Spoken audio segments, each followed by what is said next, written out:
এখানে অনেক মা বোনেরা উপস্থিত আছেন যারা ভোট কেন্দ্র পর্যন্ত চিনেন না।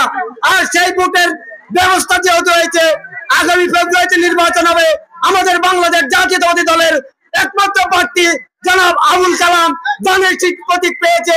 এই প্রতীকে এবং আবুল কালাম সাহেবকে দানের শীষে ওই ভোট আপনার ভোট দিলে, কালাম সাহেবকে ভোট দিলে লাকসামে যেমন এমপি নির্বাচিত হবে, সারা বাংলাদেশের ভোটে প্রধানমন্ত্রী নির্বাচিত হবে। সেই প্রধানমন্ত্রী তারেক রহমান হতে পারে, বেগম খালেদা জিয়া হতে পারে।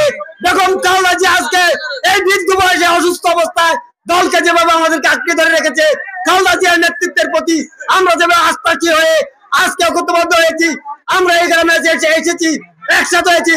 বিগত বছরগুলোতে আপনাদেরকে এইভাবে ডেকে আমরা কোনোদিন ভোট চাইতে পারি নাই। আজকে পরিবেশ হয়েছে, সেই পরিবেশের কারণে আমরা ভোট চাচ্ছি। নির্যাতনে আমার ভাইরা বলে গেছে কে কিভাবে নির্যাতন হয়েছে, আমার গ্রামে, আমার বাড়িতে, আমার ঘর দেখে যেভাবে তারা অত্যাচার করেছে, আমার জায়গা দখল করে রেখেছে, এই কথাটা কেউ বলে নাই। আমি শুধু আপনাদেরকে টাচ দিয়ে গেলাম। ৭০ বছরের নির্যাতন কম বেশি সবাই ভোগ করেছে। তাই আজকে আমি আমার বক্তব্য শেষ করবো এখানে, যে আপনারা আবুল কালাম ভাইকে ভোট দিবেন, দানের শীষে ভোট দিবেন, ফেব্রুয়ারির প্রথম সপ্তাহে ভোট দেবে।